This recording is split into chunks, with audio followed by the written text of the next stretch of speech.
Hello, everybody. My name is Francisco Menchaca, and I am the director of the Division of Financial Institutions. The division is one of 4 divisions that are part of the Department of Financial and Professional Regulation.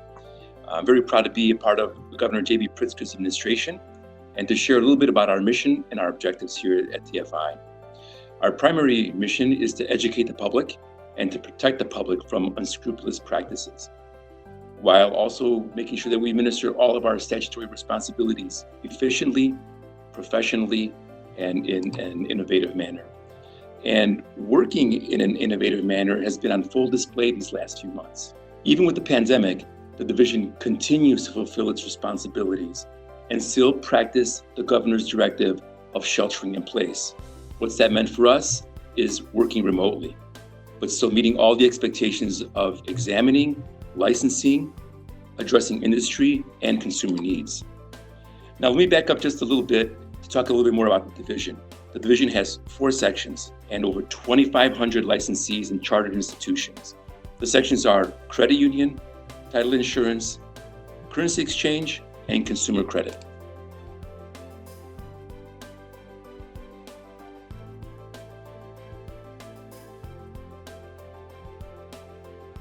Well, as you know, business as usual really has not been business as usual these last few months. We've all been affected by the shelter-at-home order. Now, while the division continues to expect licensees abide by all the required rules and regulations, the division has also recommended best practices for licensees on how to work with consumers that have fallen on hard times, especially during these last few months. And licensees have had to adjust. Sometimes employees have tested positive. If that's happened, a store would have to close offices or have reduced hours. While the licensee is sanitizing that office, other employees that may have been in that location, they've had to self-isolate for 14 days. And meanwhile, licensees have had to redirect consumers to other offices or to online phone banks to manage their customer service. Now, lenders also understand how important it is to work with their customers, and they've adopted many of the best practices that the division has referenced. Now, one thing I want to make sure I mention now is how important it is that if you've been affected by COVID-19 and you cannot keep up with your payment obligations, contact your lender now. Now, I want to shift focus just a little bit here and talk a little bit about how many of us may feel, and that is scared. We fear that we may be infected, that we may infect one of our elderly parents at home or our children, or maybe we have someone in our household who's immunosuppressed and we're scared about infecting them. We fear that we may contact the virus when we go out shopping, but we still need groceries and we still need essentials. We fear that we might lose our job and not be able to meet our financial obligations like our rent or mortgage payment or other payments. We fear that we can't wait for the unemployment benefits or the stimulus check and we need cash immediately. With so much fear and anxiety, we may become desperate. And there are those that use that fear to take advantage of the less fortunate and desperate for relief in the current crisis.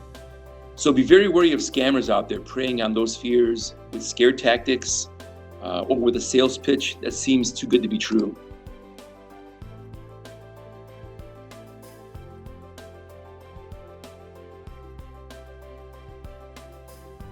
Well, first thing I suggest is visit our website. Make sure you're dealing with a licensed company.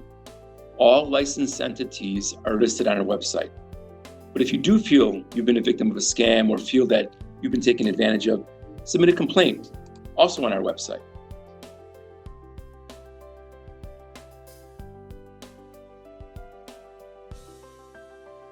Scammers may say that they are from a government agency, an official business like the IRS, or from any agency in the state looking to verify information about the receipt of your benefits, stating that they can accelerate unemployment benefits or a stimulus check receipt. For those expecting a stimulus check receipt or unemployment benefits in the near future, they offer a cash loan immediately. They may claim that they're from the health department, saying that they have identified you as vulnerable and they can put you in the front of the line for a cure or vaccination, but they first need to verify all your personal contact information. If you receive an unsolicited call out of the blue asking for your personal information, such as your social security number, your birthday, your age, where you work, etc., please do not share that information.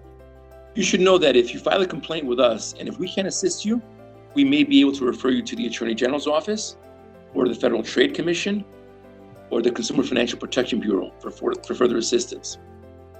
You can also contact these agencies directly by following the information that's on your screen now.